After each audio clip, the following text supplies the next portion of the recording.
Given the number of participants on this call, looks like we're up to, well, it's not actually telling me, 61 people. Yeah, which is, again, great participation. This has been fantastic throughout this process to have such great participation in these meetings. But rather than spending half the meeting going around and doing introductions, I'd ask everyone to put your name, job title, and organization or agency in the chat. If you would just type that in, that helps us not only take attendance for who was here, but also then to identify if somebody asked a question or made a comment. It helps us track you down so we can get back to you if we have follow-up questions and so forth, as well as, give credit when good ideas are suggested. So as far as introductions on our end, Erica already introduced herself from Jefferson County OEM. My name's Scott Field. I'm with the project manager for the consultant team at Wood Environment and Infrastructure, we're the mercenaries hired to help facilitate this plan process. Joined today again by my colleagues Jeff Brislawn, Amy Carr, Chris Johnson, and Mac Chambers. I'm not actually sure if Mac's on the call today, but we've got a lot to talk about. So with that, I think I'm just going to go ahead and start moving us along. The next step we're going to do is kind of review where we are in the planning process. If you've participated in the two previous calls, this slide should look familiar. These are kind of the 9 steps in the planning that we're using in the planning process. And the last meeting really focused on these tasks 4 and 5 on community capabilities and risk assessment. Where we're at today is focusing on that mitigation strategy, which is if this is the assessing what can go wrong, this is and what are we going to do about it part of the planning process. This is where we develop, and now that we've identified what the risks are, what can we do to reduce those risks? Progress we've done so far, again, for many of you who have participated in these, we had the first kickoff meeting in December. The risk assessment meeting was conducted last month on January 11th, and then right after that, we also had our first public meeting. The recording of that meeting is also available, by the way, so that's something we can continue to send the public to. And then we did have a online public survey that we conducted that just closed at the end of last month. We'll talk about that here in a second. And then the update of the HIRA portion, the hazard identification and risk assessment portion is ongoing, and we'll talk about that here in a second too. So speaking of the public survey, like I said, it closed last month, and we had 500 and, no, I'm sorry, what was it? I can't see I thought I had it on this slide, the total number of participants. We had over 900 folks respond to the survey, which is fantastic. That's really great turnout participation. You can see here in terms of who participated or who took the survey, the largest number of folks were from the unincorporated county. City of Westminster had real good showings from Edgewater, Golden, and Lakewood, and then other for various. One of the questions we ask is how long folks have lived in the community, just to kind of get us a sense of how kind of deep and historical their knowledge is. If the bulk of the answers are coming from people who've only lived in the community less than a year, maybe we might not put as heavy a weight on their answers. But as you can see here, more than 3/4 of the respondents have lived here 5, 10, or more years. So great response and great response from people who've lived in the community a long time. Some of the questions that we asked are, how many times has a hazard disrupted your daily life just in the last 5 years? And you can see almost everyone has had at least one disaster response in the last 5 years, which again shouldn't be a surprise to anyone on this call. But Jefferson County is a pretty disaster prone is probably not the right phrase, but a high risk community subject to a lot of hazards.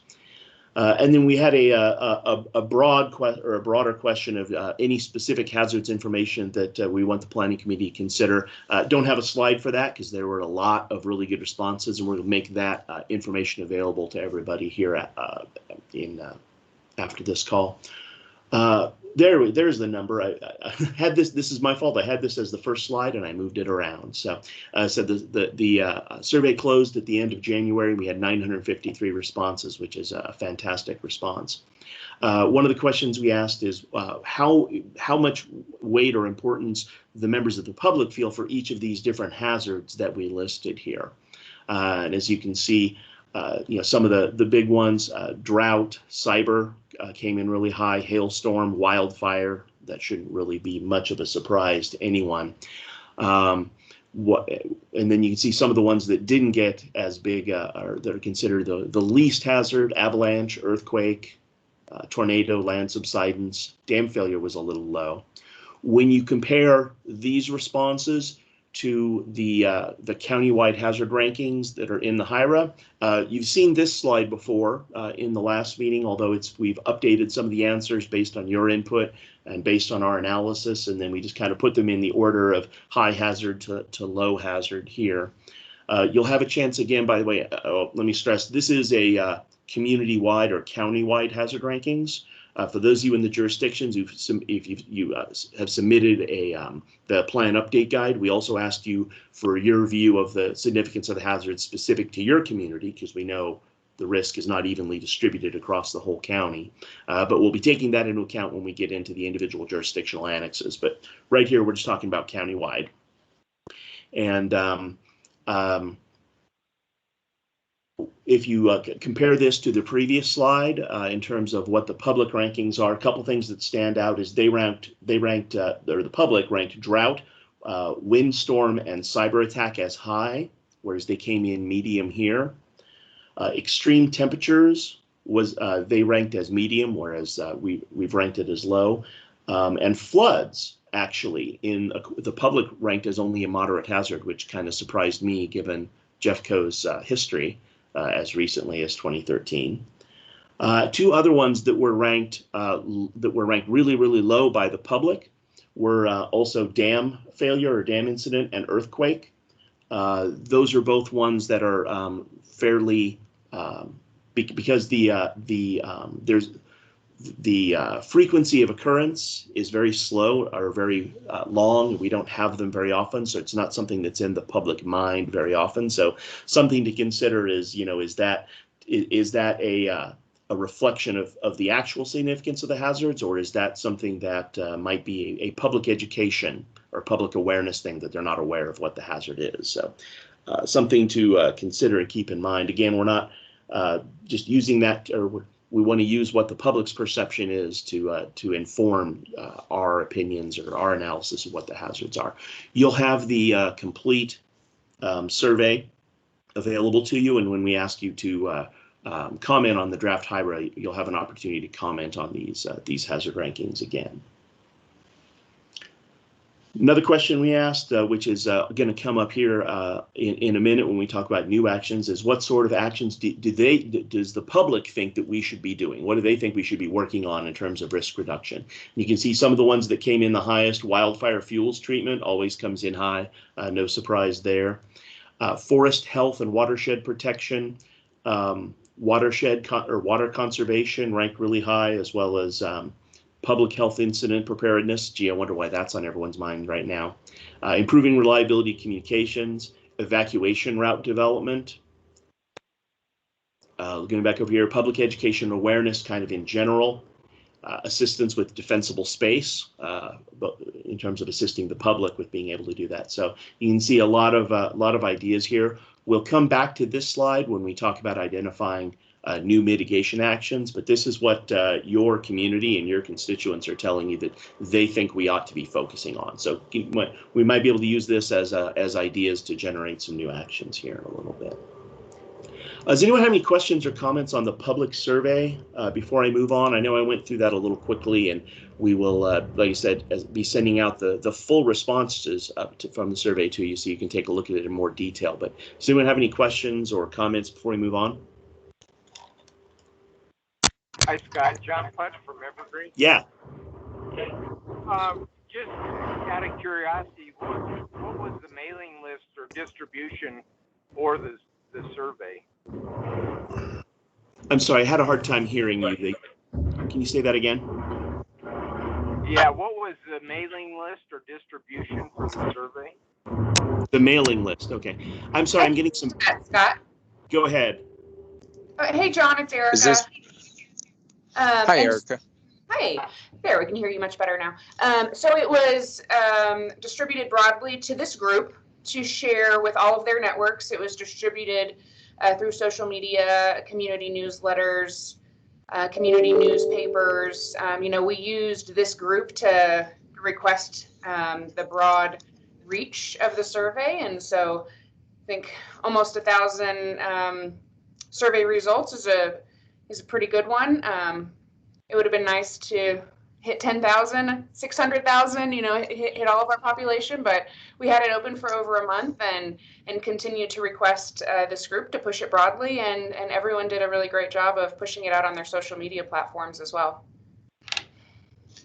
All right, thank you for that. I feel really good that you got that many responses, so that's a great start. Yeah, that is a really good response. We're happy if we see like more than 100 usually. So yeah, that's a really great response. Jim asked in the chat, how will the public feedback be used going forward? And the answer is that's really up to you collectively, or us collectively as a group. We've reviewed it in terms of looking at it, in terms of is there any information in there that we've missed in our analysis, particularly like if they've commented on specific hazard events or something that we weren't aware of, or specific vulnerabilities that we hadn't taken into account. But it's mainly for you to use to inform you. If you're thinking, like I said, for example, if we listed that floods are a really high hazard and the community's saying they don't think it's as high a hazard, is that perception correct? Or is it an education thing? Or is it just that we've done such a good job of mitigating that risk that they think we're on top of it, which is a good thing? Similarly for earthquake, the fact that they ranked it as a low hazard, do we want to adjust our hazard rankings to reflect that, or do you want to, or is that more of a public education thing where we need to make sure the public is more aware of it? So there's no requirement in terms of how we use it going forward, but we hope that you'll use it to inform both the hazard rankings, and then with this mitigation action slide of identifying and prioritizing new actions. This is Brian with the Forest Service. I was wondering, Yeah, given the rate of our communities, are there plans to put this on some sort of rotation and continue to resend this out to folks to capture those newcomers and get their concerns? We haven't talked about that, but it's a great idea. We'll talk about that. We certainly can. There's no reason why you wouldn't be able to make this a standing survey instead of just a one-off thing.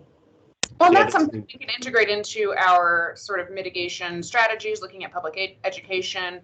How can we map out the trends of concerns across our community and just sort of target it appropriately? And I think that's sort of a heavy lift, and we'll take sort of a coordinated approach to ensure we have the appropriate resources. But I think that's a great idea. Perfect. And I apologize for all that background noise a minute ago. They chose this moment to vacuum right outside my office. So, but I think they're done now. So hopefully.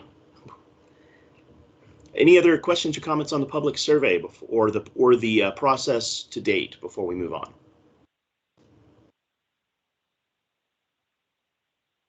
All right. Well, let's move on then to finalizing the goals and objectives. Again, we introduced this at the tail end of the last meeting, and then we asked you for your feedback. If you had thoughts on revisions to the goals and objectives. About a dozen of you responded to the survey we had, which is great. Thank you all for your input. It's kind of a review. There's kind of three levels of mitigation strategy components that we're looking at. The goals are those high-level, broadly defined policy statements. And then the mitigation actions are the specific projects that we're looking at doing. And then the objectives are in the middle, and they're kind of more, how are we going to implement the goals? They're a little more achievable, but they're generally a little more broadly defined than specific projects. That said, there is no right or wrong answer to goals and objectives. You're required to have goals, you're required to have actions. Objectives are actually optional. So there's no requirement for what is, or no magic number for what is the right number of goals and objectives you have to have, or any specific requirement other than that we have reviewed the goals and objectives and we think that they, and revised them if needed.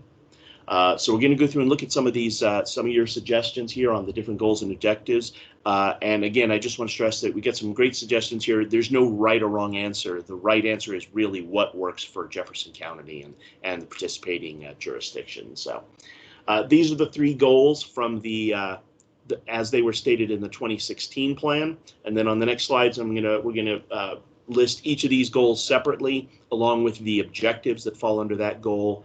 And we're going to talk about some of the suggested revisions to it. So starting with goal number 1, the biggest suggestion the number of people had is, the previous plan was just focused on natural hazards, and now that we're adding pandemic and cyber, we need to make sure that's addressed. There's a couple of different ways we can do that. One is by saying natural and human-caused hazards. Alternately, we could just cross out the word natural and just say awareness about hazards. Whichever the planning team prefers. There's also some suggestions to kind of increase the, just kind of to not lengthen the language, but add some additional verbiage here that there is a difference between public education and public awareness, that education kind of goes before or goes a little further than just awareness. So some folks suggested, a couple of people suggested adding public education here. And then also someone suggested, it's not just, we don't just want to tell them what the hazards are, we want to tell them what they can do about them and encourage them to do mitigation. And I do think that's captured in some of the objectives, but that's is potentially a good revision to the goal. Before we move on to, well, let me talk about the specific objectives, some of the recommended objectives here, and then we'll kind of open this up for discussion before we move on. So and these letters weren't in the original document. I've just kind of added them here for reference. But we have 1A, which was create a public outreach effort. One suggestion was, essentially saying we've already got some public outreach going on, so maybe rather than create, this is more continue public outreach efforts, or enhance, or strengthen, or verbiage of that nature. We had gotten a couple of suggestions surrounding public notification and warning, and I don't know if this is I tried to merge together a couple of recommendations here of, basically improving how we do public notification and warning in Jefferson County and the jurisdictions, to include plans, procedures, and the systems we use to do that. So I tried to add this as kind of a new objective, but then after I did that, I realized to some extent then, does that eliminate, or does that take the place of objectives C and D, which are both about notification? Really, this would be kind of combining those two. So we'll ask what you think about that.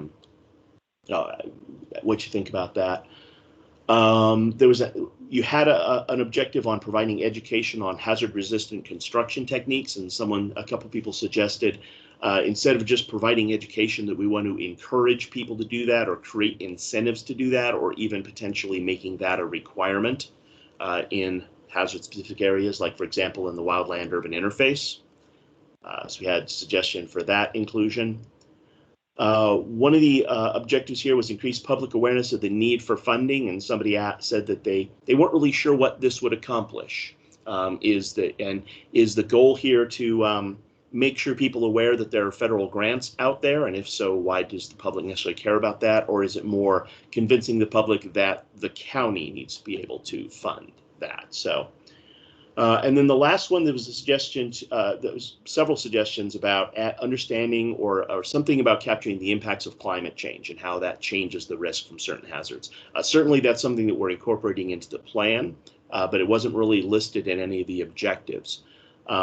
It was a couple of people suggested under goal number 1. I deferred to the group on, is this a public education objective, and that we want to make sure the public understands the impacts of climate change, or is it under the subsequent goals where it's talking about where things we're doing to reduce, where we want to make sure that we as government are taking those factors into account, and that we're accounting for that, and that we understand what's going on? Or is it both? So that said, let me throw it open if you have comments. And by the way, if you were one of the people who made one of these suggestions and I've completely misstated the point of your objection, please chime in and clarify and tell me what you mean. But what are your thoughts on revisions to Goal 1 and the objectives around it?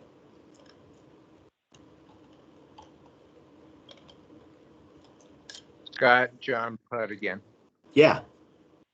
Is this a space where not only public education but training would fit in?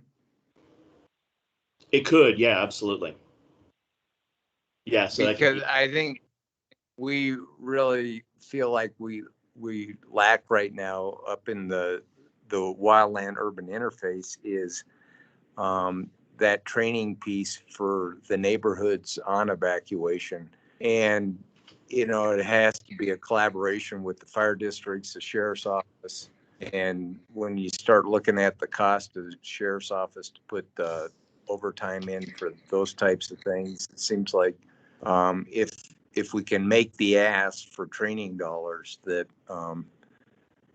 there be some calculation by the emergency management staff at JeffCo of how we could actually do that training for the neighborhoods.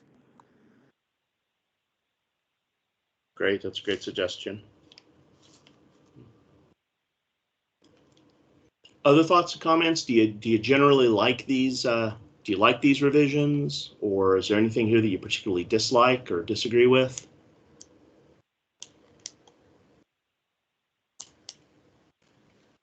Let's not all speak at once.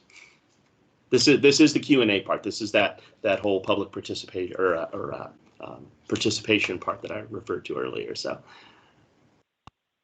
Hey Scott, it's Paul Amundsen with Evergreen Fire. Hey Paul, what's up? So on number H, it's not that I disagree with that, but I know that is taken a pretty hard line, and I'm just speaking from my experience. I'm not going to say one way or another, but speaking with a lot of the public, some agree that it's climate change, some agree that it's not, and the fact of the matter is that we have a warmer, drier, windier climate. Call it whatever you want, and there is science behind it, but I do get pushback on that occasionally that, when you come out and make a statement that this is all due to climate change, you're going to ruffle some feathers. And that's just, some of the feedback that I've received from different folks, out and about in the public. So that's just more of a statement and some of the comments that I've got. Yeah, it's a great point, and you're right.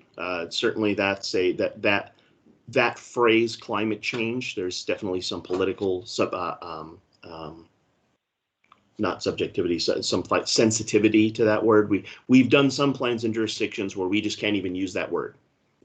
We can't even use the phrase climate change because that will derail the whole planning process. So. You absolutely understand that there's some sensitivity around that word. So, and again, I think that's from a hazard mitigation standpoint, is how important is it that the public understand what's going on with climate change, or is it we just want to make sure that we're taking into account in our planning and mitigation processes? In other words, is this a public education task, or is it a reducing risks? Yeah, and there's no doubt the severity, fire behavior of speaking with fires has changed. There's no doubt with that. East Troublesome Gulch. So I mean that is a serious concern with the frequency, severity, fire behavior that definitely needs to be addressed. Why? That that's I guess that's my question. Do you want to name it or do you want to keep it more broad?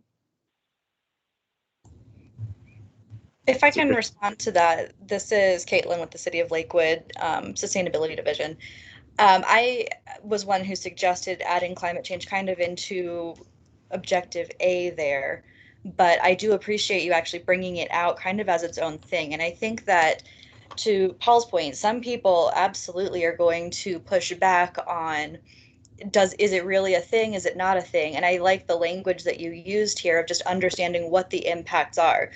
it allows you to say, hey, we don't know what the impacts are going to be, but we want it to be out there that we're taking this into consideration. If there are going to be impacts, then we're taking that into account.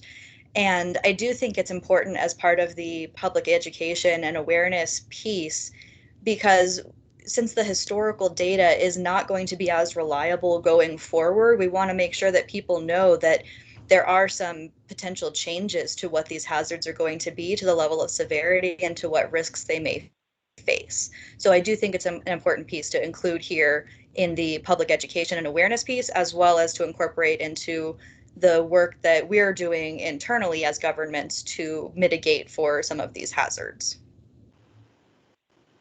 Hey, Great, Scott. thanks. Yeah. Scott, it's Tom Hobie with JeffCo Open Space. I agree.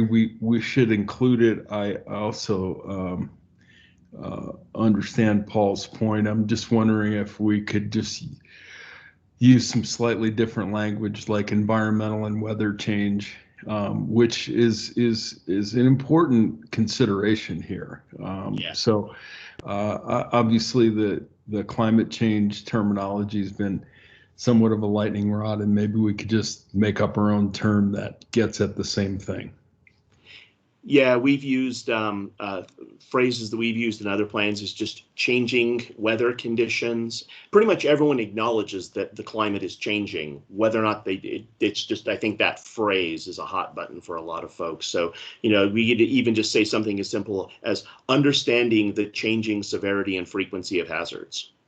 In terms of just educating people or making sure people understand that wildfires don't look like they did 10 years ago or 20 years ago or even 5 years ago. So there are ways to have that conversation without maybe using that phrase specifically. I guess, Scott, I feel strongly that we should call it out. We should call out what it is, that if there are environmental changes that are based on changes in weather patterns, then that's an important factor here. Personally, I agree, but it's not my community, so that's why. But yeah, future changing conditions. Yeah, thanks, Jeff. That's a term that FEMA has used to avoid that is future changing conditions. But again, it really is a question for the community of what you want to use.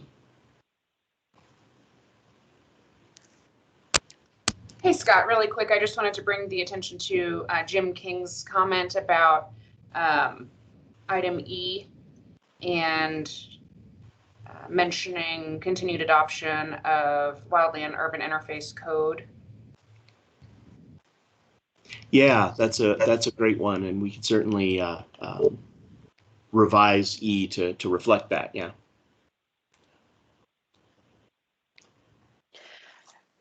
So this is Jill Frazier, the CISO at JeffCo, and I'd just like to chime in because I think this is going to be true as we talk through all of these. If we are looping in cyber, and I think that we ought to, we might want to be really thoughtful about some of the language that we're using and the ramifications that it would have on the organizations. So for example, provide education and hazard-resistant construction techniques. So I don't know what that would mean for organizations in Jefferson County to provide that. And on the flip side of it, engaging the constituency to take personal responsibility for their own exposure. When it comes to government, we don't give them a lot of options around their own exposure. So we take in their information, we require a lot of it to be publicly accessible. So I think as we're talking through this, we need to be really thoughtful about how cyber information security is potentially impacted, and especially because in our initial conversations my understanding was there wasn't funding to help support that for organizations. So I just want to make sure that we're not holding people accountable for things that they can't do around information security. No, that's a great point. Yeah, there's definitely one of the these mitigation plans, not just JeffCo's, but in general, all started as kind of focused on natural hazards. And now more and more jurisdictions are incorporating more of the human-caused hazards in there because they're important and they cause losses and we need to mitigate against them. And while personally I think it's great that we're doing that, it does kind of, you know, as you allude to there, human-caused hazards are a little different, and some of the expectations around them and the way you mitigate against them and the way you measure risk even is a little bit different. So it's absolutely a fair point that some of the objectives that make sense for natural hazards might not make as much sense for cyber or even pandemic. Now that said, every objective doesn't have to apply to every hazard. It is absolutely okay to have an objective specifically focused on, we want to make sure that wildfire resistant construction technique is something that's used. Or alternately an objective specifically on, related to cyber. So it's totally acceptable to have objectives that are specific to certain hazards. We just want to make sure that the goals and objectives overall address all the hazards.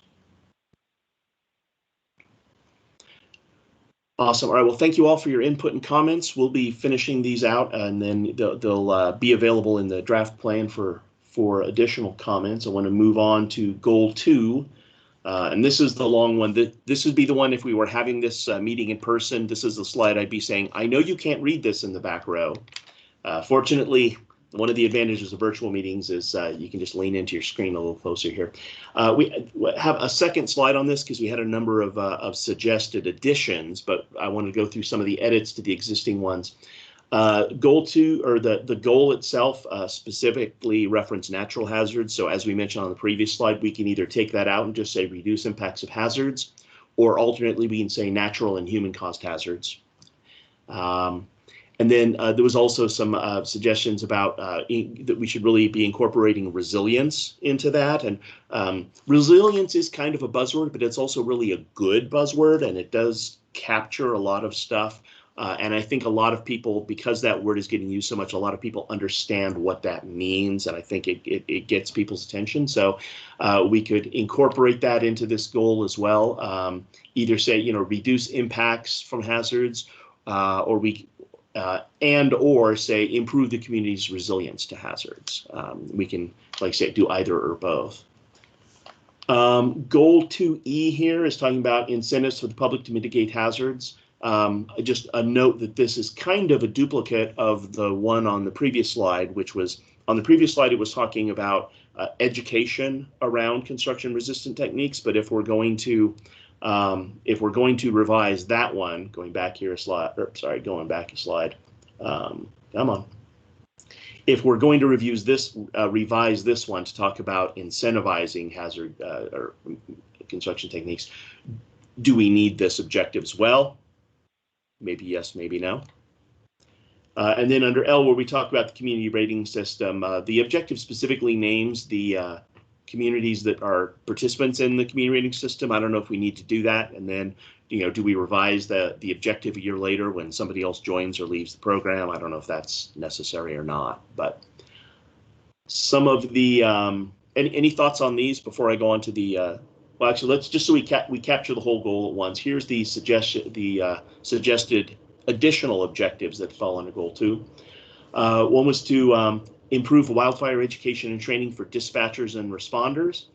That one's a little specific. That could also be a mitigation action to do that. But there's, again, there's no right or wrong answer on that. If you think it's important enough that we want to make sure it's captured as an objective, we absolutely can do that. Same for establish safe refuge areas for wildfire evacuations. And there was a couple of other mentions about evacuations has come up a couple of times here today. So maybe that's a broader discussion about improving evacuation planning and training and so forth. That again also goes back a bit to the suggested revisions to the actions and under goal 1 about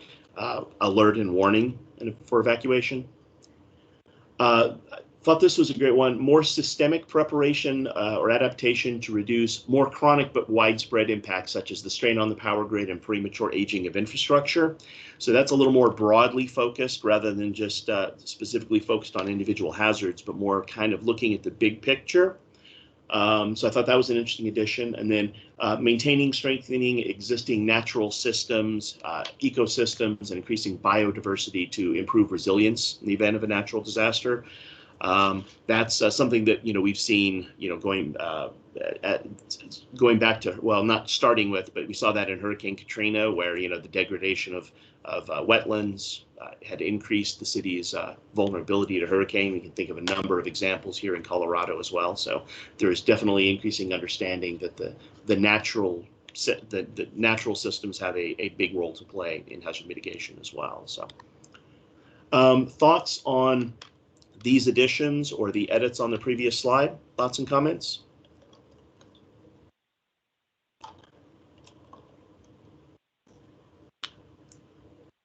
Anyone feel strongly for or against any of these additional added objectives? If you were the ones who suggested them and want to make your case, please feel free. Scott, jump out again. Yeah, go ahead. On A, improve wildfire education, that was mine, and I was errant and left out really community education. So I would just add community education to that bullet point. Okay, that's true. Okay, so that's right, you did say that. And now that's a question of going back to, because this goal is reducing, we had that previous goal that's focused on public education and awareness. So does that belong under goal 1 or goal 2 or both? I leave that to the academic minds of your consulting group.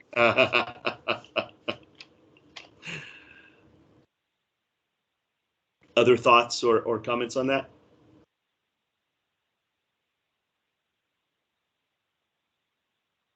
It's like someone unmuted, but I'm not hearing you if someone's talking.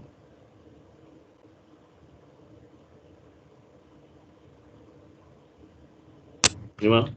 A comment was made by Caitlin Long, consider more about health. There's not much about the impacts of actual people. I think that goes back to Jill Frazier's comment about information security, and we've added, public health concerns and pandemic. And so those of us that, we just need to seek the guidance from the subject matter experts to roll in those objectives appropriately. Yeah, no, that's a fair comment. I mean, we capture life, life safety in the goal, but you're right, the objectives are much more focused on stuff rather than people. I mean, I think it's implied in many of these, but do we really want that to be implied, or do we want that to be stated outright? So no, that's a really good point too. We'll take a look at some revisions around that. Just to expand on that a little further, just these are very specific objectives, I think, for goal 2, and some of them could probably be moved more to the actual strategies section. I have looked at a couple other hazard mitigation plans like Westminster's, and they keep these very broad. Mm-hmm. And just to be able to capture the full range. And it just seems like if you're going to drill down to the level of specificity that these are, that then if you're not mentioning something, it feels excluded by default. Yeah, that's a really good observation, Caitlin. And you're right. Again, there's no right or wrong answer. Objectives by definition are kind of squishy. So yeah, we do see some jurisdictions where their objectives are much more broadly focused. And then we'll see other jurisdictions where we'll have the objectives tend to be like almost meta projects, where it's there's might be more than one project tied around this, so we're going to bump it up as an objective. Again, there's no right or wrong answer there. It really is whatever we collectively and you collectively think works best for Jefferson County. Sure, thank you. Thanks. The last goal then, goal 3. Oops, I'm going the wrong direction again. So the goal was strengthen and develop partnerships in regards to mitigating hazard impacts. We didn't have any suggestions for that. We did have a suggestion under B here of adding community resilience projects. So maximum use of shared resources and resilience projects as a suggestion. For D, it was suggested that we add water planning or water use planning in here, as well as emergency planning and land use planning. I don't know if I'm thrilled with that verbiage, and I'm the one who wrote it, but I'm not sure that's the exact way to phrase that. Certainly water planning is a major factor in the West and in JeffCo specifically, so it might be worth calling that out. Under E, again, we had a couple of comments about capturing the effects of or the ability to adapt to changing climate conditions. And then two suggested additions to additional objectives. One was creating a standing multi-jurisdictional hazard mitigation committee. Basically, the idea is to keep this group going over in the future, so that this isn't just a one-time one and done project, but that this becomes a regular ongoing thing. That is actually spelled out in the current hazard mitigation plan, and it sounds like it wasn't really done as much. The plans states that some kind of hazard mitigation group will continue to meet in the intervening years before the next plan update, and that hasn't always happened. And that's not unique to Jefferson County, by the way. That is definitely something we see in a lot of jurisdictions. Just different priorities and a lot of demands on people's time. So it's not uncommon to see that meetings like that don't happen as often, but something that Hal, as the new emergency management director, really wants to put a focus on is making sure that continues forward. So he suggests adding this as an objective here.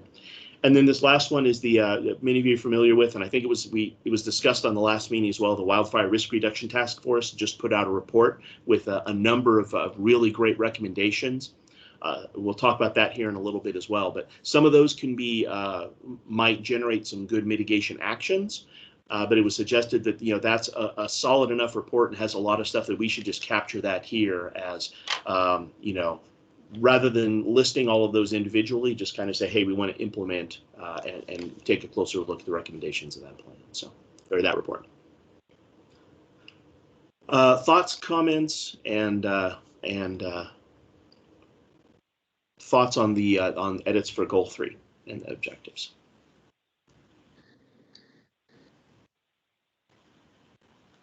Scott, I don't know if this is the place, and this is really just a question for this goal, is there's quite an impact between adjacent counties, and there's a number of them, within the north central region. I think we got at least five other counties we're adjacent to. Is there, in other plans, has there been any thought about collaboration with those adjacent counties? And I would just go to refine the question, I guess, a little more specifically. It's like in Evergreen, we border with Clear Creek County, right, and the WUI and everything that goes on between Jefferson Conservation District, the State Forest Service. If it wasn't for those two organizations, there probably wouldn't be a lot of crossover on those county lines. But it seems to me it'd be wonderful if we were really taking a hard look at, where there's a high hazard area and it really is crossing county borders, that there be something in the overall mitigation strategy to include the adjacent counties. No, that is a great point. And we've invited all the adjacent counties and municipalities to participate in this plan update. Some of them, we actually had a few of them join on the kickoff call. I was just looking at the invite list. I don't see anyone on today's call that I recognize. And we'll also invite them to comment on the draft plan as well. So we have tried to involve them in the process. I'm not aware, and Erica, chime in if you're aware of anything I'm not of.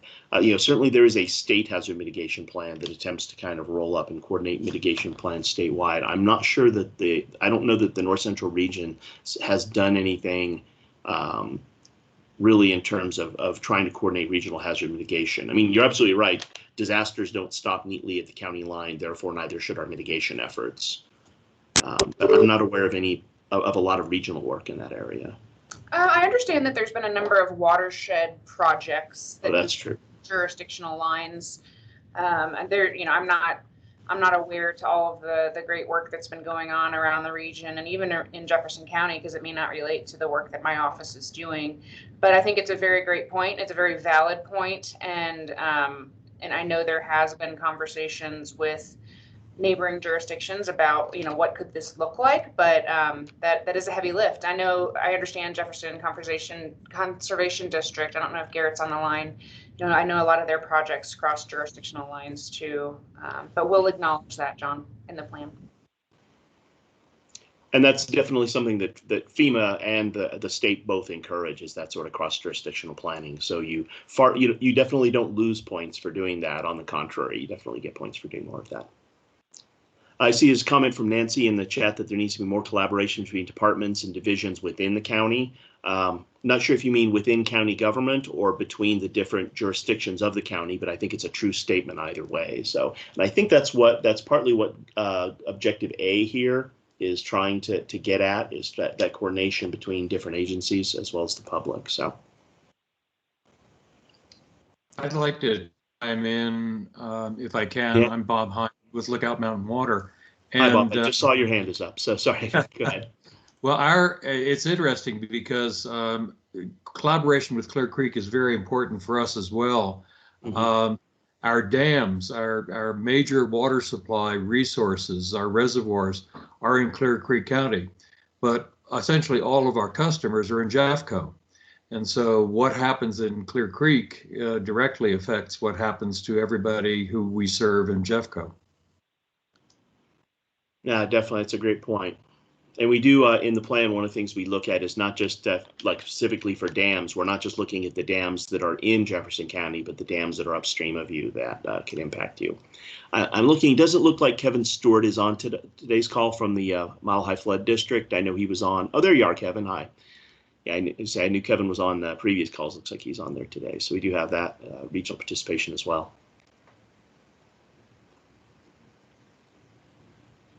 Kevin, I don't know if you wanted to say anything. Yeah, hi Scott.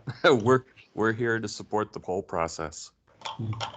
Similarly, Denver Water is a participant in this plan, which is new to the plan this year. So, that's not true. Denver Water was in the participating in 2016 plan as well. So, yeah, there are definitely regional impacts there, and it's totally acceptable to have objectives and mitigation actions that the objective is we need to work with Clear Creek County on X. That's awesome. That sort of thing is fantastic. So great points, and definitely something to keep in mind when we get into the developing mitigation actions piece.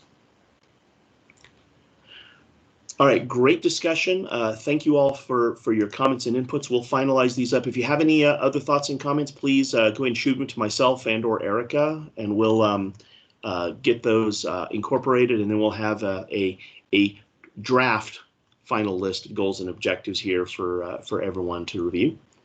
But I want to go ahead and move on just in the interest of time. We're going to move into the next step is updating the status on mitigation actions from the 2016 plan. So one of the requirements for the update is you identified a number of actions in the previous plan, and FEMA wants to know what you've been doing on them. So we've asked, and all the participating jurisdictions should have already gotten a spreadsheet with a list of the actions that your jurisdiction identified. We've asked you to tell us what's been going on with each of these actions in terms of if they've been finished. It's something that's being implemented annually as an ongoing thing. Still working on it, haven't started on it, or no longer relevant, or we're not sure why this was added, or priorities have changed and it should be deleted. And we've got responses back from most of you. The folks that are listed here as NA means they're new to the plan or didn't have any actions in the previous plan. But you can see we still have a few folks we haven't heard from. That's fine. If you haven't returned that to us, please do so as soon as you can, because we do need to know the status on these. Again, you don't get points taken off if you haven't finished all or any of your mitigation actions from the 2016 plan, but we do need to know what has been completed. We each need to update a status on each of them. So. And as we talked about in the last action, and we're going to get to in here when we get into mitigation actions, the requirement for the new plan is every participating jurisdiction is going to have to identify at least one new mitigation action.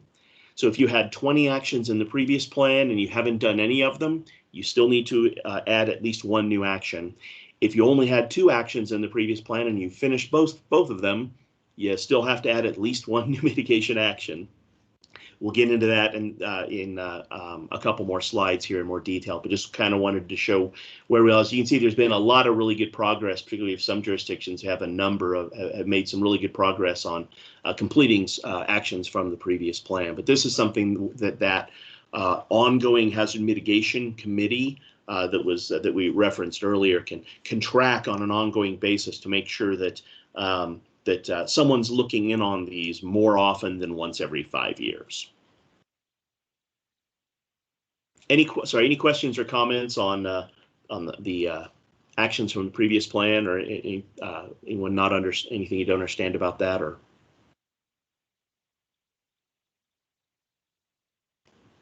All right, hearing none. So the next thing, I'm going to actually turn the microphone over to my colleague Amy Carr, and she's going to walk us through the different mitigation action categories. Again, we kind of touched on this in the kickoff, but we're going to go in a little more detail on it here now that we've reached the part where we're going to be developing mitigation actions. So go ahead and take it away, Amy.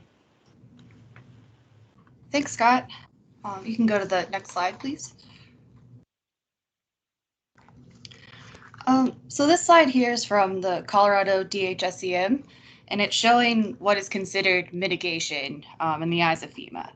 So through mitigation, we're trying to reduce the future demand for and the rising costs of response and recovery. And some examples here on this slide show that the retrofitting a critical facility, enforcing building codes, land use planning are some examples of what could be considered mitigation. Some of these pictures are showing kind of what is the mitigation and what FEMA might not consider. So, for example, elevating a building out of the floodplain, creating defensible space, purchasing land to remove it from a hazard area are all considered mitigation. What doesn't fall into that FEMA definition of mitigation is operational or response-focused projects. For example, purchasing additional vehicles or equipment would not count.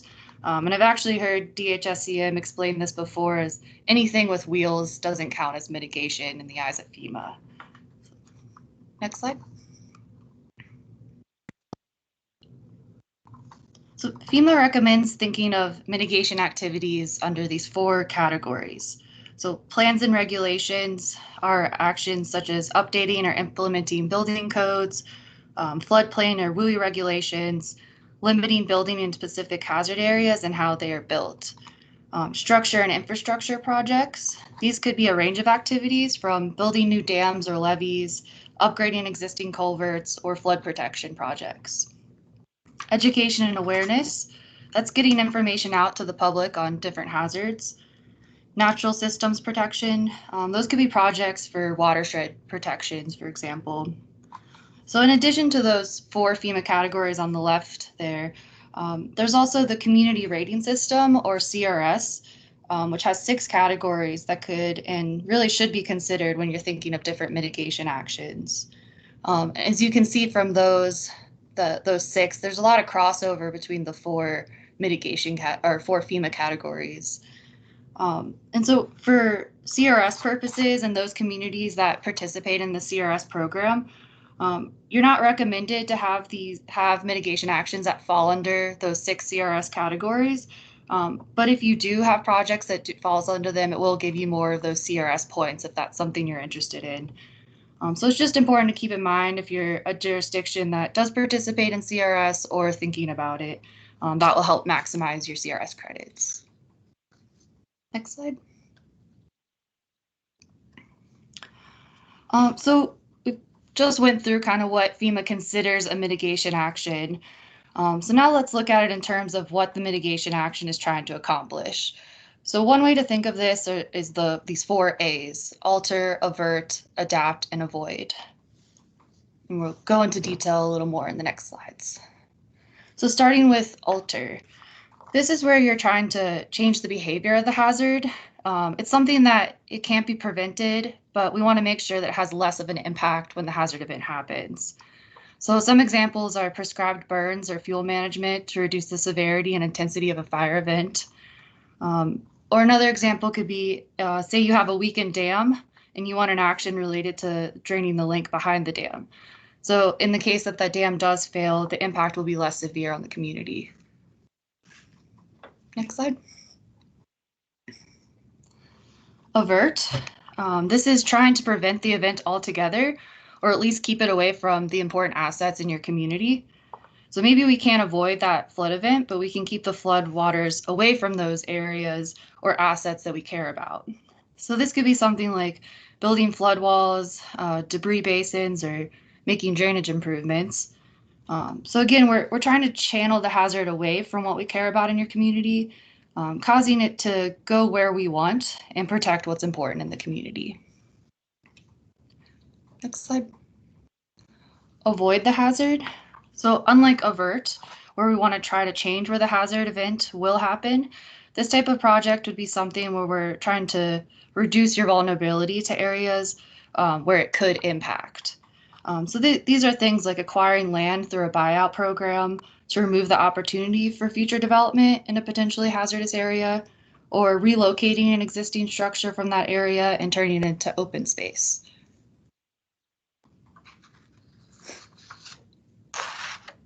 And then the final category is adapt to the hazard.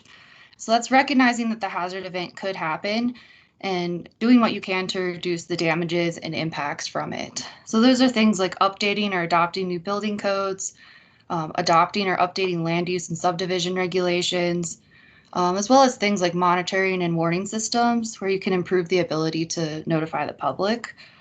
Creating safe rooms and shelters is also an example. So those were the 4 additional categories to consider when you're developing new actions. And we'll have a handout for you that kind of lists different project ideas against various hazards and when they can cross over as an example. So another factor to consider when developing new mitigation actions is FEMA's new community lifelines. And that was rolled out just in the last couple years under their new FEMA BRIC grant program.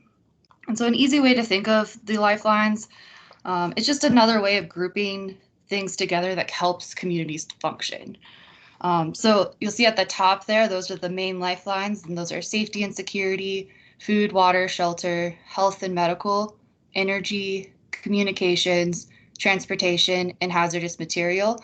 And then you can see underneath each of those, they have more specific examples of what fits under those lifelines. I'll just know that currently it's not required to develop mitigation actions specific to these lifelines or to even tie them. But our understanding of the new BRIC grant funding is that in order to apply for funding through that grant, that you will have to tie mitigation projects back to them. So it's probably why they kept this list pretty broad.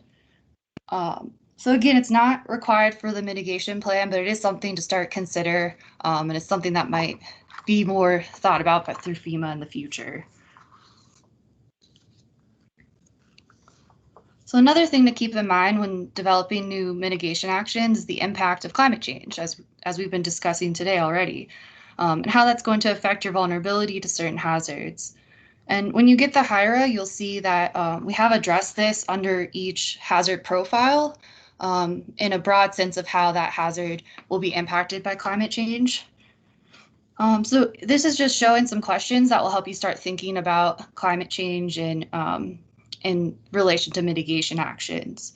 So how will climate change affect how a community will experience a hazard? For example, will storms become more severe or less frequent?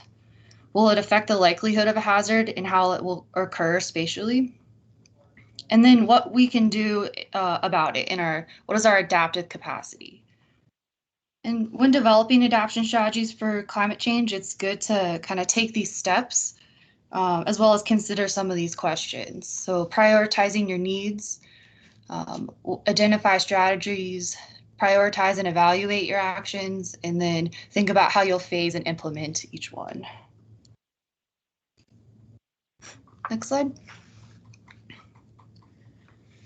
So now here's just some more specific examples of projects that we've seen or that we know are eligible for FEMA funding. So looking at wildfire specifically, different mitigation actions could be defensible space and fuel reduction projects, as well as more structural protection, such as updating the shingles on a building to be more ignition resistant. Next slide. And some examples of flood mitigation actions that could be acquisition of land or properties, elevating existing buildings out of the floodplain, flood-proofing buildings, both dry and wet flood proofing, culvert and stormwater improvements, as well as new levee projects.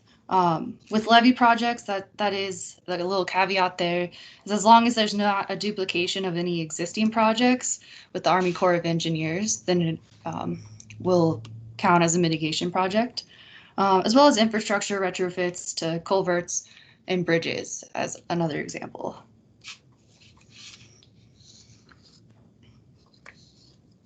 And here are just a few more examples for the various hazards.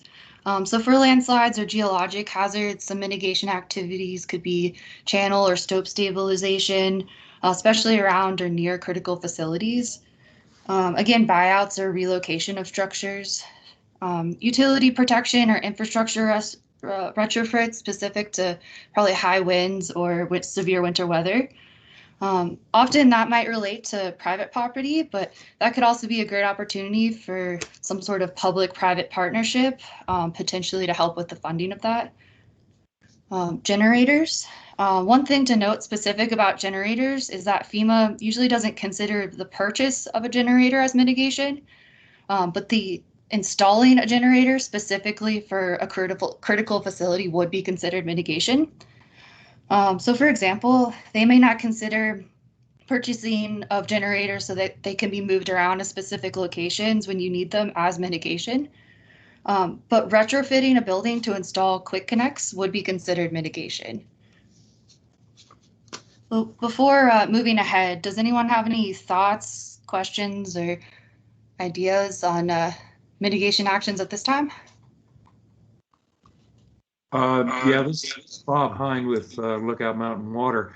In wildfire mitigation, is there any provision for expansion of water availability to fight the wildfire?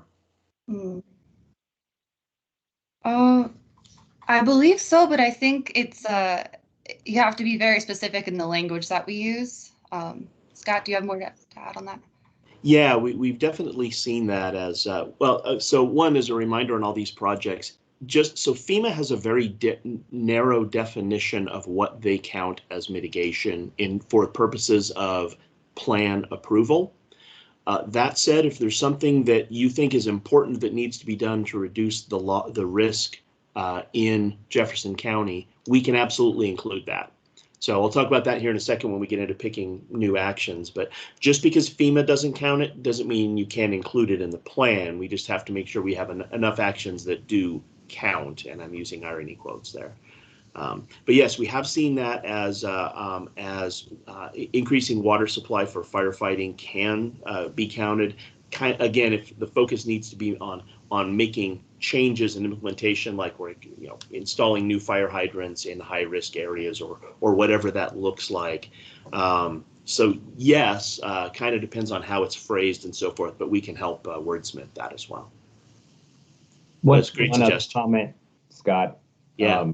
I would also recommend if it's expanding water supplies for firefighting, but would also hedge against drought, that would also be recommended to note, and FEMA would probably count it as mitigation if you wrapped it into drought mitigation.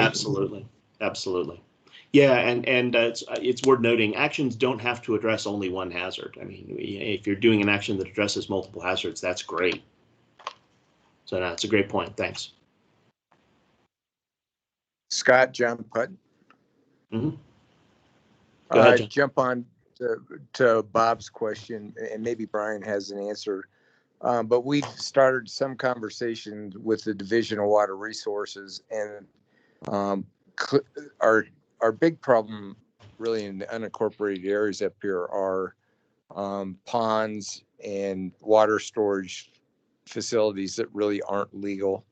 And the only way to legalize and maybe expand and make those water sources more robust is through the purchasing of water rights. Does Brian see any way to use any of these funds towards that end? So yes, that is definitely a legitimate mitigation action. I can't think of, and Jeff, jump in here if you have. I can't think of an example where we've seen FEMA mitigation funds used to purchase water rights, but I know it's at least theoretically possible. Jeff, do you know of any examples? I'm not aware of any examples. Yeah, but it's definitely something you could go after. I mean, that's clearly a mitigation thing, and particularly in the West. So I can't think of an example of it having been done, but it's a great example of something that could or should be done, or at least tried. This is Bob Hine again. Yeah, it's useful for both wildfire mitigation and drought prevention. Definitely.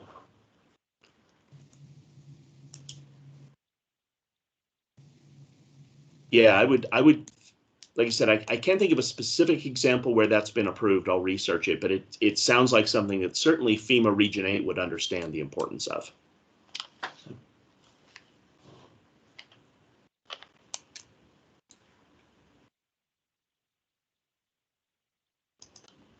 Other thoughts or comments before we move on?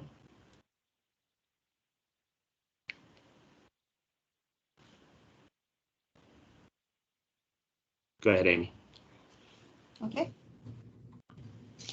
So once these new mitigation actions are developed, the next step is going to be prioritizing the actions. And this is a FEMA requirement, but it's not something we're going to get into detail today. It's just another thing to keep in mind when you're thinking of new mitigation actions. And again, we'll have a reference handout for you to look at and to refer to.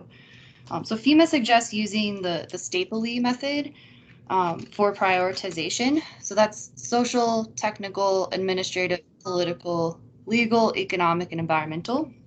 And social is looking at the potential social impacts of an action. Technical is the technical feasibility and administrative capabilities to implement that action. Administrative, you're thinking about, is there the political will to implement the project? Legal, you're asking yourself, do you have the legal authority to implement this project? Is this project economically feasible? And what are the potential environmental impacts or benefits from that project? And so other things that are important to consider when you're prioritizing and thinking of new mitigation actions are vulnerable populations in your community. It's important because these populations tend to be more severely impacted by disasters.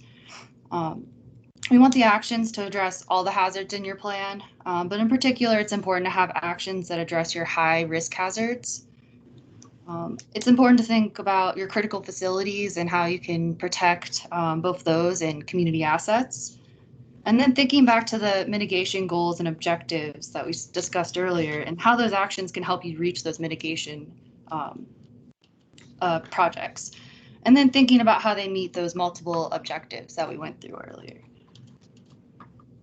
So went through a lot of information there. Is there any further questions or thoughts people have on actions before we move on?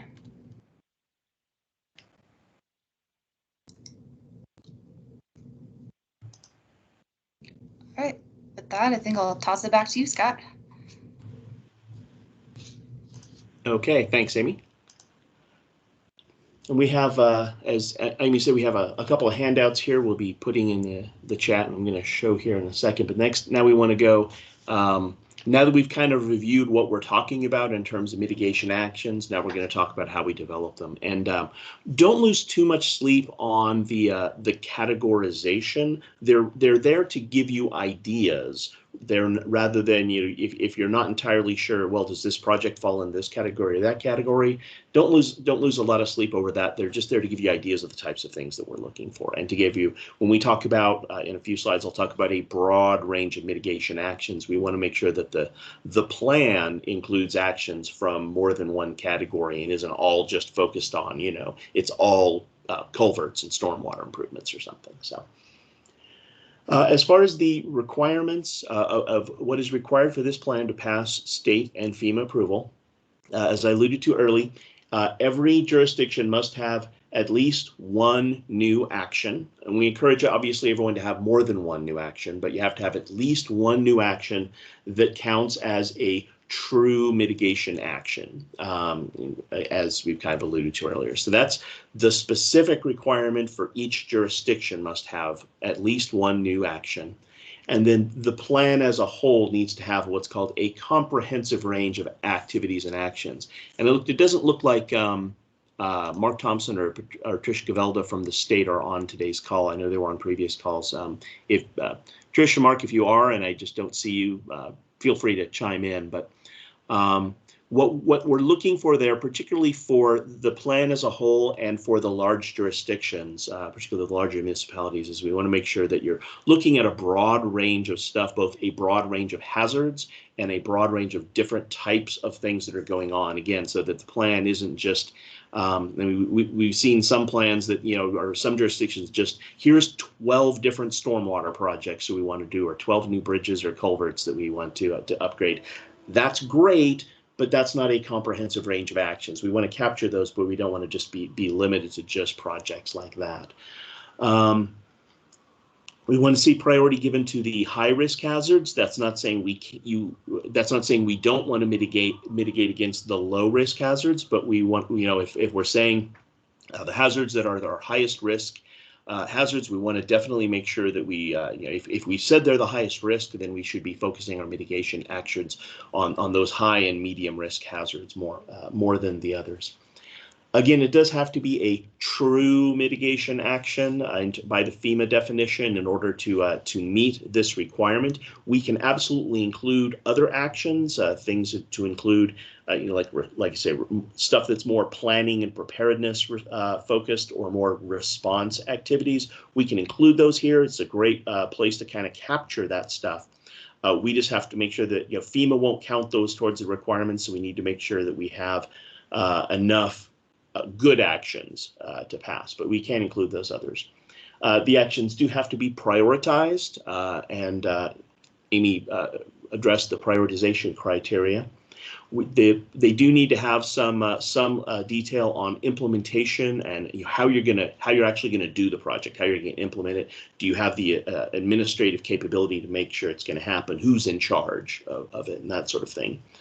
They do require some kind of basic review of are the benefits of this action going to exceed the cost? And that doesn't have to be at this stage of the planning process. We don't need to do a full benefit cost analysis. If you're actually submitting a project for FEMA funding, then you have to do a full benefit cost analysis. But for here, we just want to know that you've looked at, we think this is going to cost us around $100 grand. Does it sound like it's worth that the benefits we're going to get from that are more than $100 grand? So it's just at a very general level, yeah, we think the project's going to be cost effective. And then they want actions that address existing development, i.e. the stuff that's already built, but we also want to have actions that address future development. Oops. So in terms of how we want you to submit your actions, this here on the right is an example of the handout form that we used to use back in the old days of a year ago, when we used to actually meet in person and pass pieces of paper back and forth like a bunch of savages. Now we've gone to this as an online form, but it's basically going to be asking very much similar questions. And I'll pull up here and show the form here for you.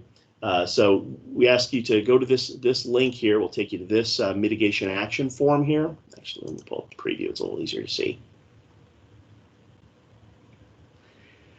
So, who are you and where are you from? So we know which jurisdiction is submitting for. And by the way, if you're If you're listing your jurisdiction here, we're going to assume that the mitigation action you're listing is for your jurisdiction.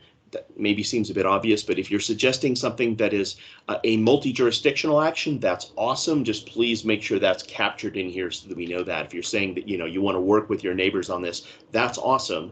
Just make sure that's captured in here so that we know that and can refer to that. A title for the project. Description, and this can be as long as you want it to be. You can go into as much detail as you have. If it's a new thing and you haven't thought through it in excruciating detail yet, then just tell us what you've got to start off with, and we can flesh it out later. Which hazard or hazards is it addressing? Which of these are the list of all the hazards that are that the plan is covering? So which of these is addressed? We ask which of the three goals it's tied to, and you'll notice these are the we haven't finished revising the wording for these, but at least the principles are all the same. It needs to be tied to at least one or more of the goals in the plan. We say it has to be prioritized. We make this very simple: high, medium, or low. And we don't need to put a number ranking on these. This is a fairly subjective process, but based on those prioritization criteria that Amy addressed, and we'll talk about those again in a second. Is this high, medium, or low priority? Who's responsible for doing it? And we are looking for a little more detail here than just city of blank. We're looking for Public Works Department or division of this or whatever. Is who's responsible for doing this project, so that the committee knows who to follow up with with the project going forward. Who else is involved? If this here's who's in charge, but who else? If there are other agencies that are involved in that, list those. That could be other jurisdictions as well, both inside and outside of Jefferson County. It may include the feds. It may include watershed conservation districts or other private stakeholders. It could include members of the public. Timeline for completion, roughly about how long do you think this is going to take? In next year, next 5 years, next 10 years? You don't have to be, we're not looking for an end date specifically necessarily, but as kind of a ballpark of when you think that's going to be finished. About how much do you think it'll cost? Again, this is a ballpark estimate here. We're not going to hold you to this quote, but just as, get a general sense of how much you think it's going to cost. And again, implied in that is we think the benefits are going to outweigh this. And then where do you think that money might come from? Mitch, you need anything? Sorry, was that a question or? Sorry, so again, where do you think that if it's something that's already budgeted, great. If it's in your capital improvements budget, or you think you're going to try and get it added into your CIP budget, that's great. If it's something where we're going to go after FEMA grants for, that's one of the purposes of this plan, so that's great too. If it's something where it's just staff cost, by the way, then that's fine. Then that's great. We can just say that. Amy mentioned the lifeline categories. Again, it's not a requirement for mitigation planning purposes that all projects have to be tied to a lifeline category.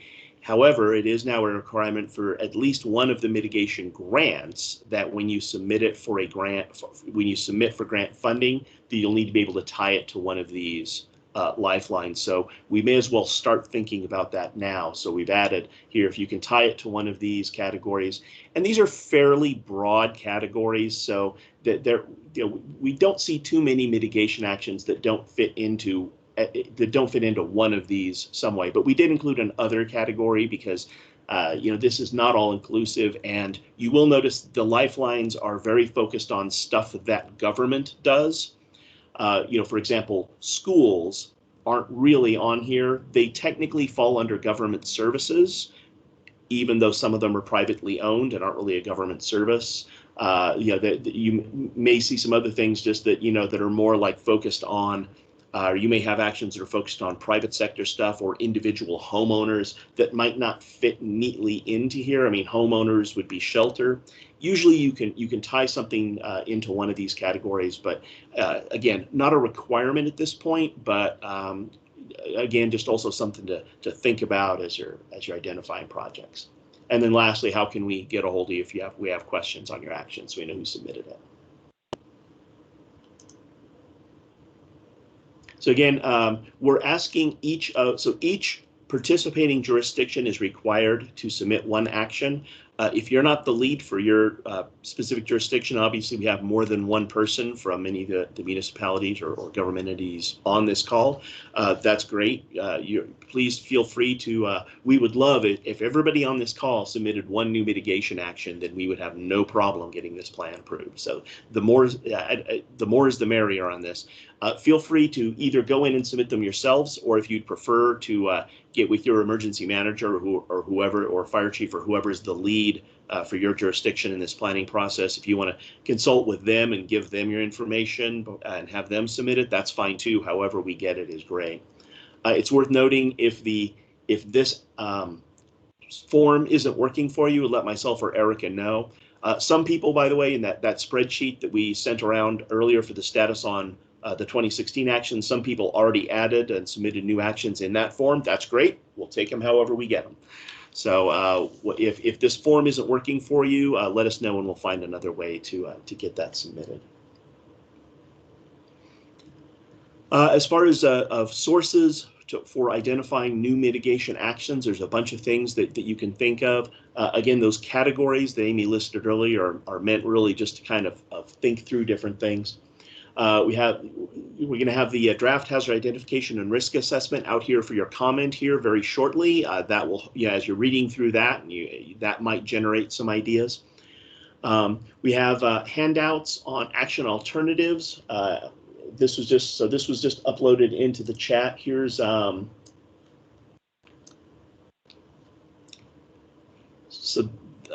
sorry, we haven't added this one. If we could throw this one in the chat as well. Amy just posted the link to the new mitigation action form, so thank you for that. This is an action should have been included in the invite, but we'll put it in the chat here as well. This just gives you again some different ideas, a list some different categories under different categories of prevention, property protection, different types of stuff that's done and what sort of hazards they can address. Another form that we've given that I mentioned before, and this was just Chris just put this in the chat. Thanks, Chris. Here's the selection and prioritization criteria. Basically, this is the slide that Amy just went over. So you can keep this and have this as a reference as you're filling out, as you're submitting new actions, and you get to that prioritization thing. We don't need to see the math on how you went through and ranked each of these. It's just something for you to think and keep in mind as you're considering how to prioritize these. And it's worth noting that link to the that form is open now. So if you've got an idea right now, there is nothing stopping you from logging in and submitting an action while you're sitting in this meeting. I'm sure you won't be the only person multitasking right now, so feel free. Other ideas for actions. We talked about the public survey input. In fact, let me go ahead and jump forward here. This is that slide we just saw before of different actions that the public had suggested, of different things they think we should be considering. So it's worth looking at, if we already have a couple wildfire fuels projects, but if your jurisdiction doesn't have one, that's something to consider. Again, all of these are just different suggestions of what the public thinks we should be looking at. If your community has a wildfire protection plan, particularly if you've updated it recently, there's almost always some really good ideas in there. So you can look in there and see what actions might be suggested there.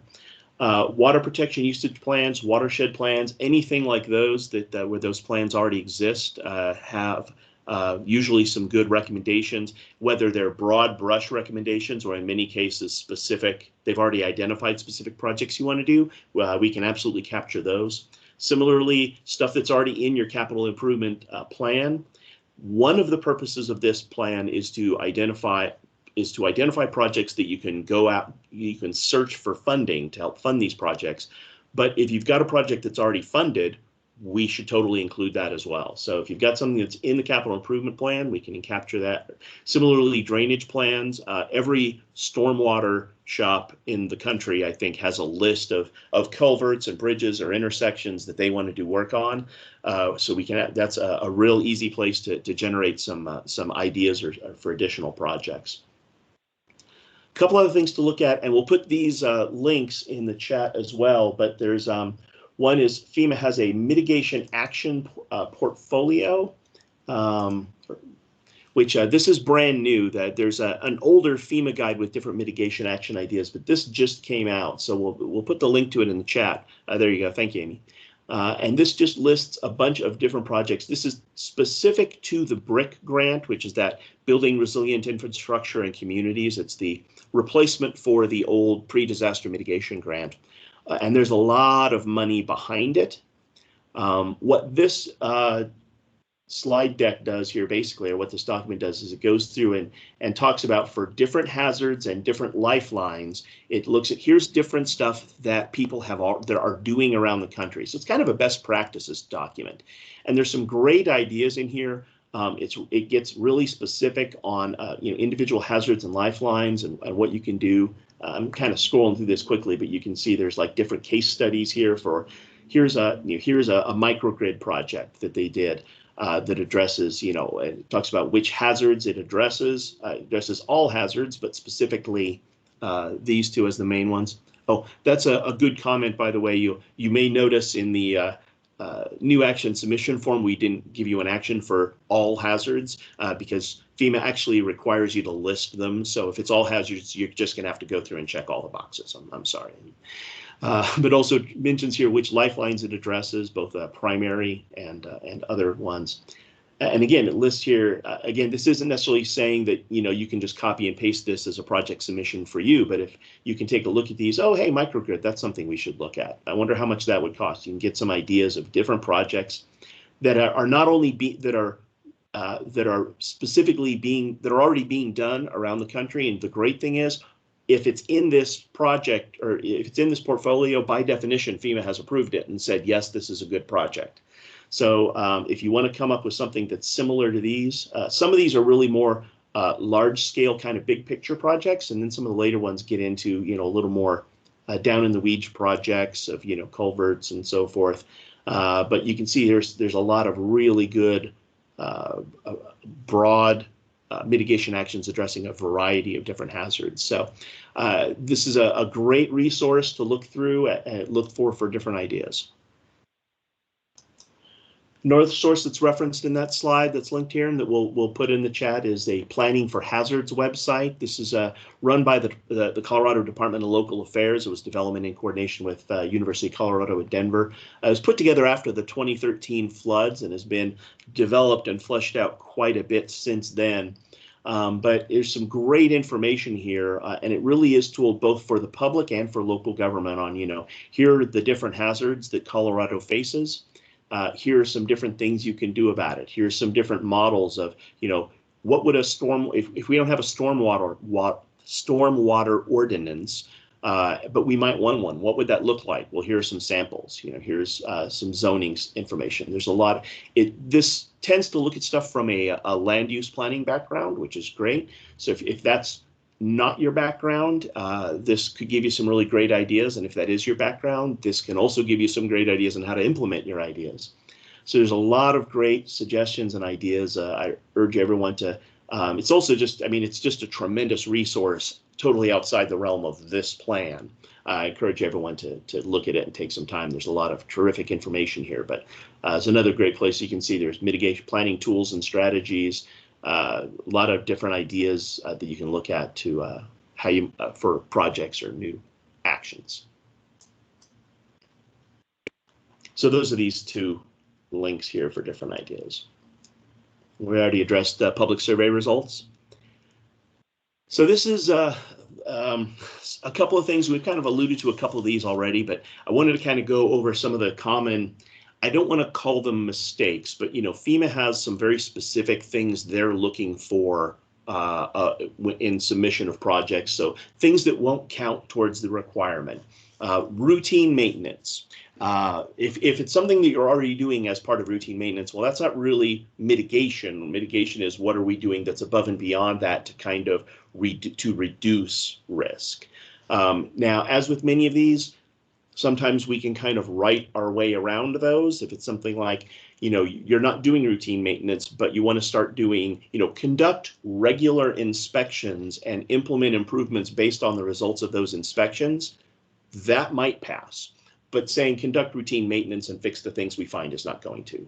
So there's some subjectivity here and some wiggle room. That's partly why we're here to help with that. But develop a program. That's another one that they're looking for actions that are actually implementing things. So if your action is we're going to hold meetings and form a committee and pass a bunch of PowerPoint slides around, that's not really reducing risk. If we're going to develop a program and then implement specific actions based on that, great. It's that implementation step that they want to see. Conducting a study, similarly, we want to look at actions that we want to see changes that are being made, not just data that's being collected. Now, there is one big caveat to that, which is if there is an identified data deficiency in the plan, like, for example, if we don't have good GIS data on landslide hazards in this particular part of the county, if that's an identified data deficiency, then we want to then a mitigation action to address that data deficiency does count. But just saying we're going to do a study, that's a little more vague and squishy than what they're looking for. Improvements were recently completed on. We're looking for new actions for things that you're going to do, not stuff that you've already completed.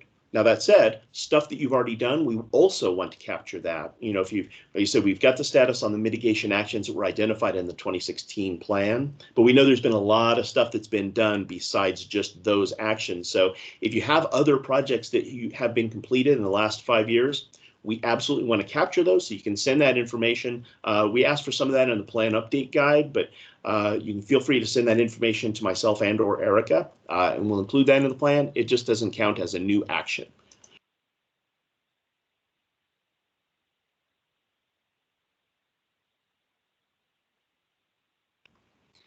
Sorry, barely made it to the mute button on that one. And then lastly, we'll see some people submit an action for, we want to identify projects that we're going to do to reduce risk. Yeah, FEMA kind of wants you to do this here.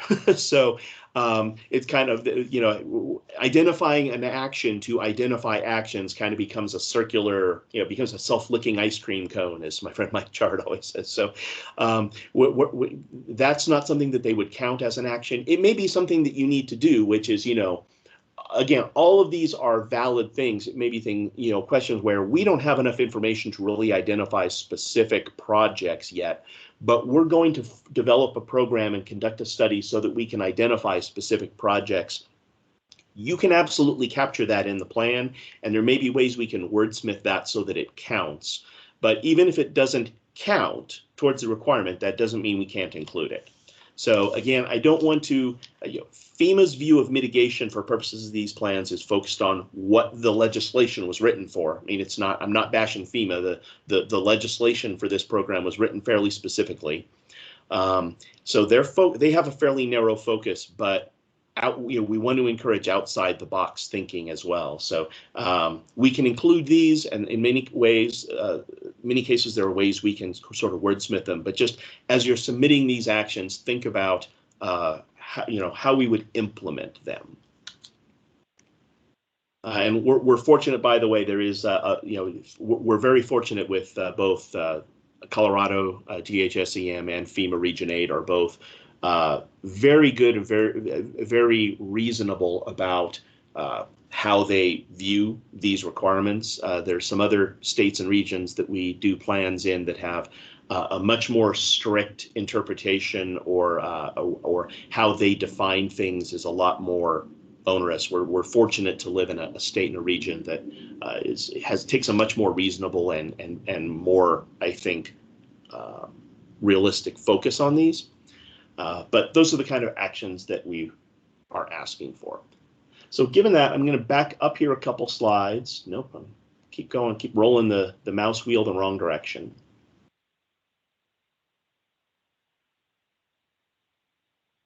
So, and maybe I'll just start here in terms of the different ideas for some mitigation. Does anyone have any thoughts or input? Not necessarily, if you've got ideas for a mitigation action that you are thinking of submitting, but you're not sure how it would work, or you have an idea, but it's a little outside your wheelhouse and it needs to be more of a group discussion. This is the opportunity to do that. We've got about 20 minutes left on this call. or in this meeting. So I'm going to open the floor up for ideas or suggestions about mitigation actions. Like I said, ideas you might have or questions you might have.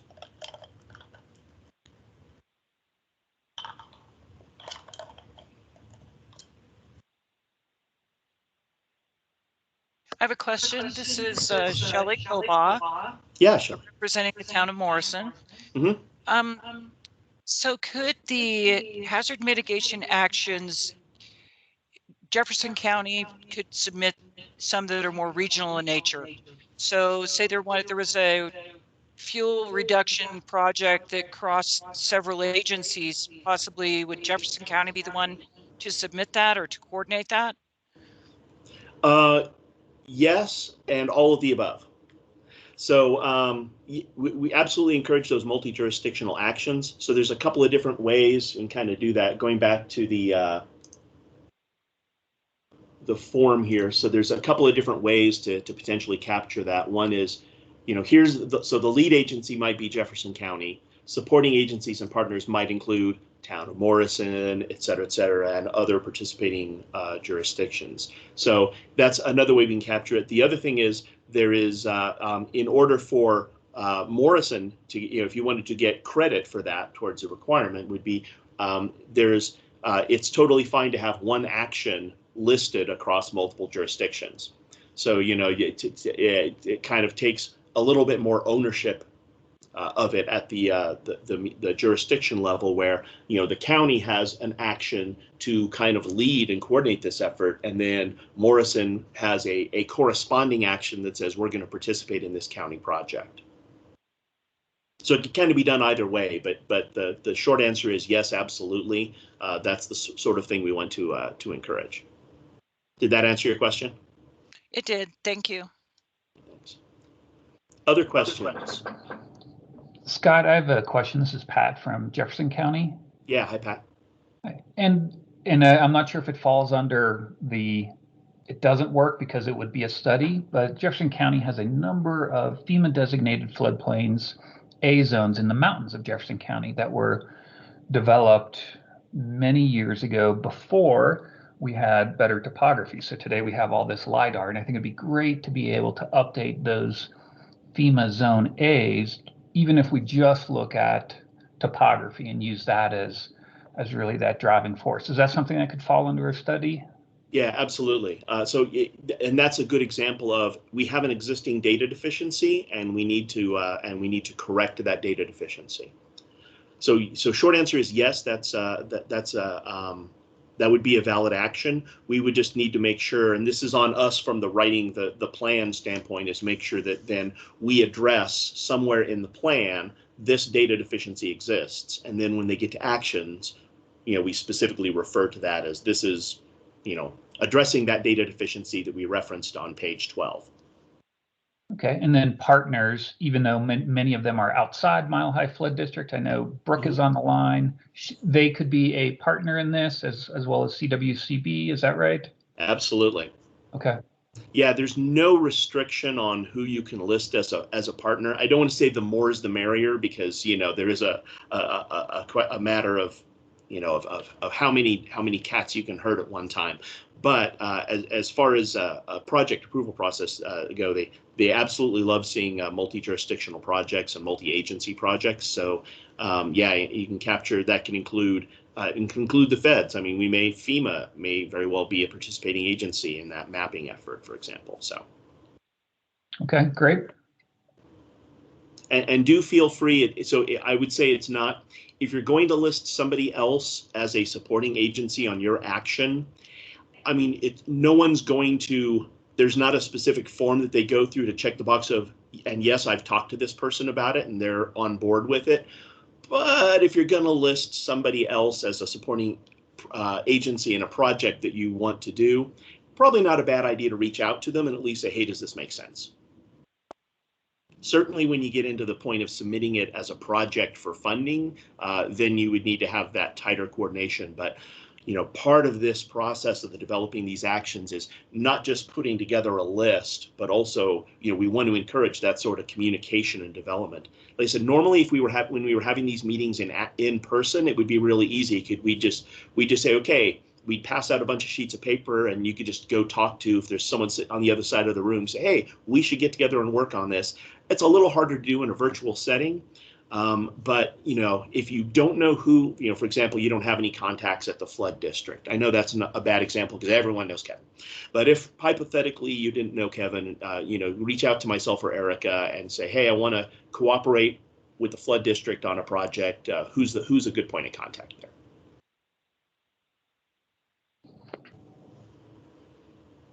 Other thoughts, questions?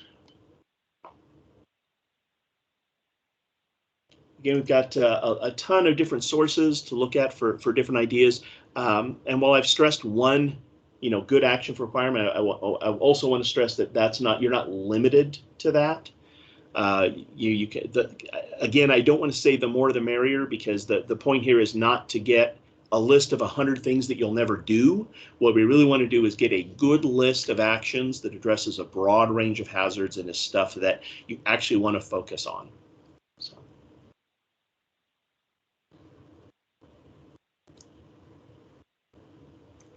All right, so wrapping up then. So what's coming next? Coming soon to an email inbox near you. We're finishing up the draft HIRA, which is that hazard identification and risk assessment piece, and we're going to have that out for review and comment here, hoping to get that out to you next week. The reason we put that out separately is it's about half of the document. It's the biggest chunk of the document, and it's also a lot more technical document. And it really informs the whole rest of the plan. So what we do is once we've updated that section, we'll get that out to the planning team for review and comment. And then while you're commenting on that, we'll be writing the draft of the rest of the plan as we incorporate your comments in the HIRA and update that. Then we'll finish out, or we'll have a draft of the completed plan out in March for review and comment. Again, this is for internal planning team review, and planning teams defined pretty broadly. It's basically folks on this call. That will include, in addition to the base plan, we'll have a jurisdictional annex for each of the participating jurisdictions.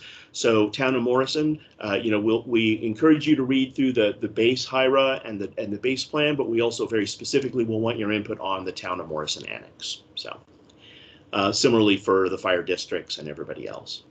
Once we've incorporated everybody's comments into that planning team review draft, the Hazard Mitigation Planning Committee review draft, the next step will be to put out a public review draft for public review and comment, targeting April for that, early April, hopefully. Simultaneous with that, we'll have our second and final public meeting, where we basically, the first public meeting was very much presenting hazards information and getting public input at the beginning of the planning process. Now we're towards, you know, getting towards the tail end of the planning process. Here's what we wrote. What do you think? And we'll be asking people for input on that. We'll have a couple of different engagement platforms that people will have, or that we'll have for people to be able to comment on that public review draft. And again, that public meeting presumably still being held virtual at this point. Once we've incorporated any comments or good comments we get from the public, we'll take those to the planning team and to JeffCo for review. And if we made comments based on those, we submit it to the state for review. Target to get that done is late April. State's been really great about getting these turned around really, really quickly. So once we've made any required revisions that they have for us or any comments, then it goes to FEMA for review. And then right now, FEMA, this is the part where it's a little bit out of our control. FEMA Region 8 has been great recently about getting stuff turned around pretty quickly, but, you know, depends on what happens. That a lot can happen between now and May. So I can't speak for them for how long but they usually get that turned around in a month or 2 months at the top. We usually try and build 2 months into the schedule for them. Once they've come back to us, and usually by the time we've made it past state review, FEMA doesn't usually have too many comments, but then once they'll give what's called approval pending adoption, and then once they've reviewed it, it'll go to each of the participating jurisdictions. We'll take it to their governing boards for formal adoption, to your city council or town council or your board of directors for your district or what have you. And then once all the local jurisdictions have formally adopted it, then FEMA will give the final approval on the plan, and you'll be good for the next 5 years, and we can focus on implementing the plan going forward. Again, it's kind of a two-stage process there, as we addressed in the kickoff meeting. In the old days, they used to they wouldn't approve, or they wouldn't review the plan until it had been adopted, but then they'd want to make changes to the plan, so you'd have to get it re-adopted. So now they do this, they do the review up front, give this conditional approval, and then once it's adopted, we attach those adoption forms into the final plan for final approval. So we're hoping to have all of this done by July, but definitely for those of you who are the jurisdiction leads, start thinking in the back of your mind that here this summer, you're going to want to get on your agenda for your governing body to get this adopted. And oh, by the way, I know particularly for some of the smaller districts, if your governing board only meets like once a quarter or something like that, if scheduling wise, this is going to potentially be an issue. If you could let us know that sooner rather than later so we can plan around that, that would be great. So, questions on the schedule going forward?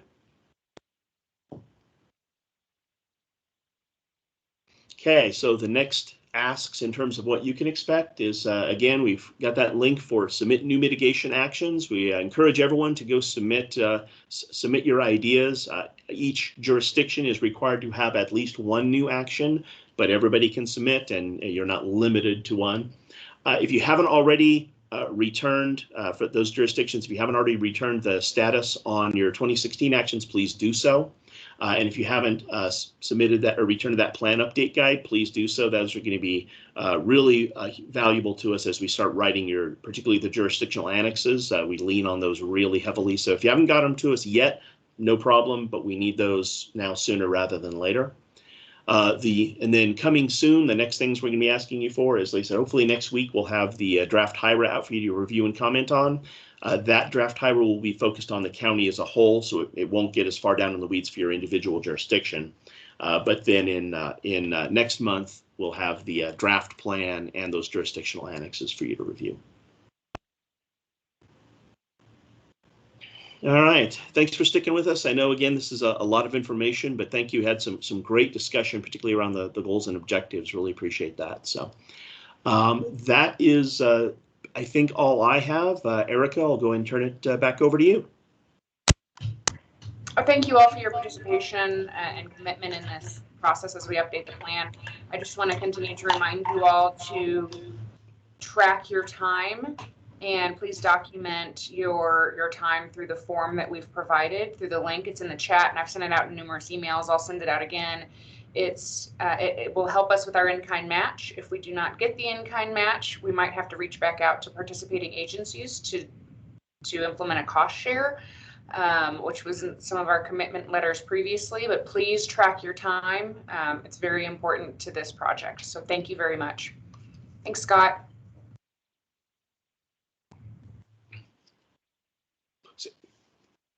All right, unless you have any other questions, I think that's all we have today. Thank you.